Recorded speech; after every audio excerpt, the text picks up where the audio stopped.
Sri Lanka dégage tout de suite un mélange de fatalisme et de convivialité qui berce le visiteur. On approche pourtant de Colombo, qui n'est plus très sûr depuis l'attentat à la bombe de janvier 1996. La rébellion des Tamouls n'altère pas l'accueil du touriste. Ce circuit frôlera partout la courtoisie naturelle de tout un peuple.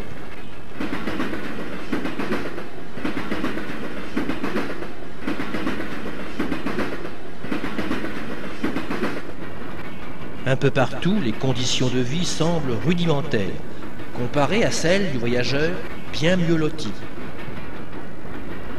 Mais le sang neuf ne manque pas.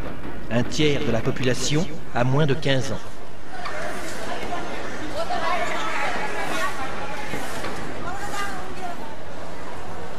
En principe, il est interdit de photographier ou de filmer quoi que ce soit dans la gare de Colombo. Mais la police fait semblant de ne rien voir.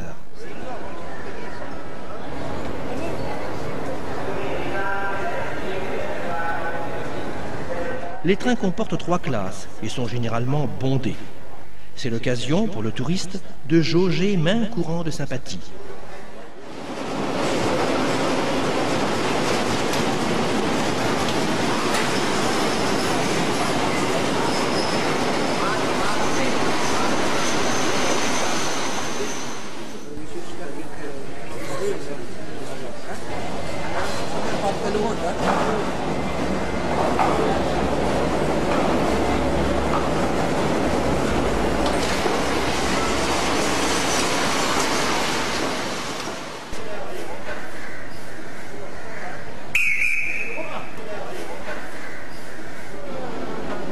Le réseau ferroviaire, tout comme d'ailleurs les transports par bus, laisserait à désirer. Mais dans toutes les gares du monde se croisent les destinées. Pour 2 semaines, nous voici donc Sri-Lankais d'adoption. Il faut savoir se contenter de la moindre attraction. Les tricycles et autres pousse-pousse sont un des charmes de l'Orient.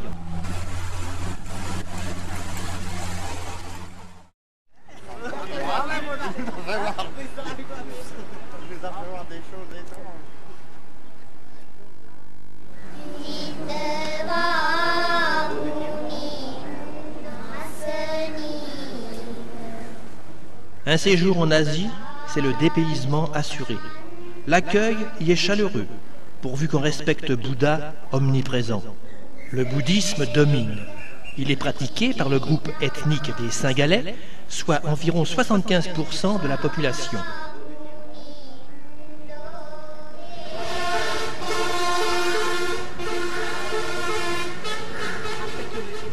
Cinq minutes pour photographier le bâtiment, l'hôtel de ville.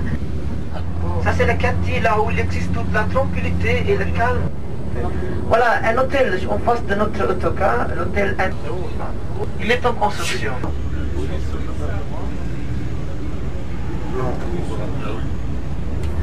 Voilà, monsieur, dame, l'enfer de cette ville.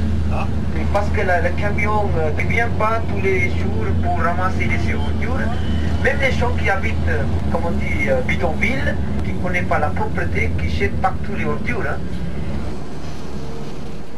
Le Bidarel. Le Bidarel, là-haut. Ils vont à la messe? Ça c'est le quartier vivant. Ouais. Et c'est là que les gens qui font n'importe quoi ici pour gagner la vie. Il y a des loteries et des lotos et tout ça. Colombo et sa banlieue comptent plus d'1 million d'habitants. Sri Lanka en totalise plus de 18 millions. C'est une des régions les plus peuplées d'Asie.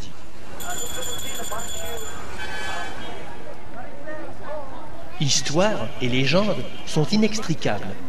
Le visiteur s'y fourvoie avec délice.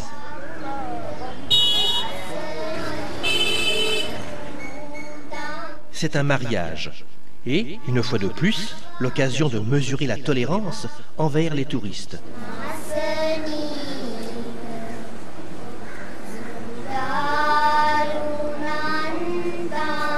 Cette noce a pu être filmée de bout en bout sans la moindre difficulté.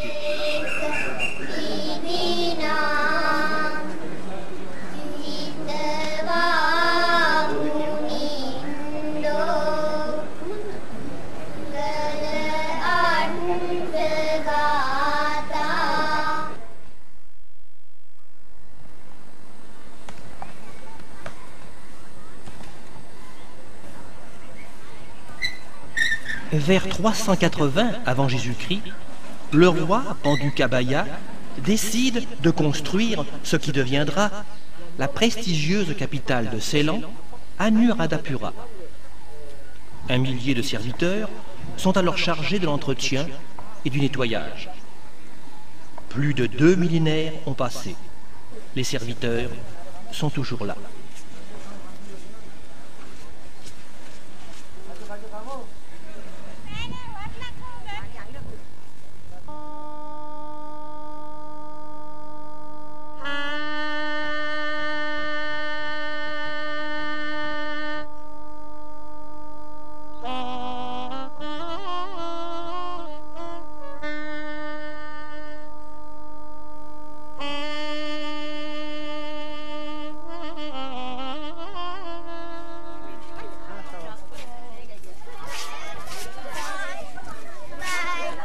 C'est l'accueil typiquement asiatique, pour dénominateur commun, un large sourire.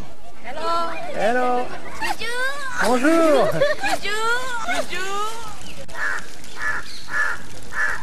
Le pittoresque s'estompe au fur et à mesure qu'on avance. Le voyageur occidental, plutôt bien nanti, découvre autre chose. Les sages, qui sont pauvres, se sont mis au diapason. 3 siècles avant Jésus-Christ, en Inde, sous un arbre sacré, le prince Siddhartha médite tant et tant qu'il trouve l'illumination et devient Bouddha.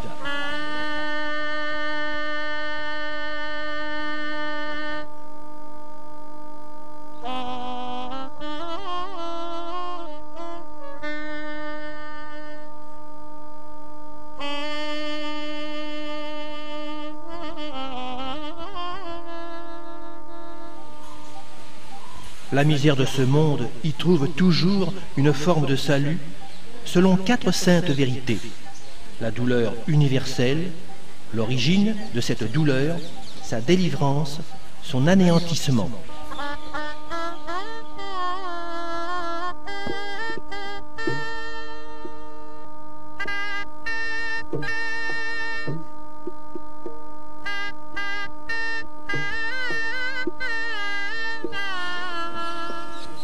Il y a des prêtres, ce sont des prêtres hindous, qui vont correspondre aux dieux. Ils sont placés là-bas sur l'autel quelques images des dieux hindous.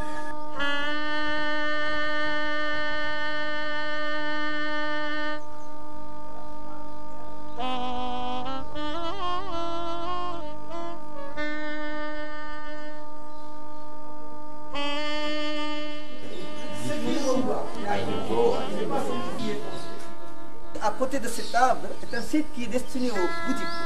Voici donc plus de 2 millénaires, un rejeton de l'arbre sacré est apporté d'Inde et planté à Sri Lanka. Les bouddhistes vénèrent ici le plus vieil arbre du monde.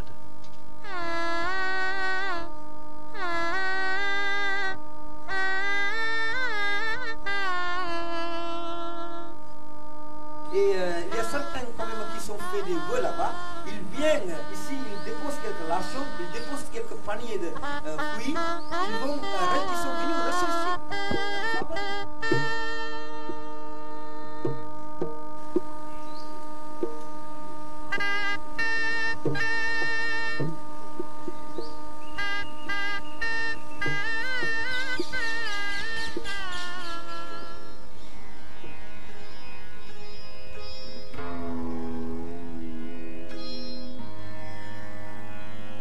« 1600 colonnes de 3,80 m taillées dans le granit soutenaient jadis les 9 étages du palais de bronze. C'était un grand monastère couvert d'un toit de bronze. Cette immense structure pouvait accueillir 1 millier de moines bouddhistes.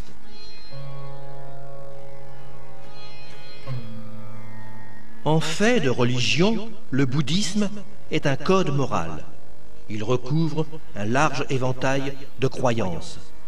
Toutes ont pour origine l'illumination de Bouddha au nord de l'Inde, voici quelques 2500 ans. Au XXe siècle apparaît le bouddhisme progressiste de Sri Lanka, une tendance militante et politisée. Mais tout cela reste assez touffu.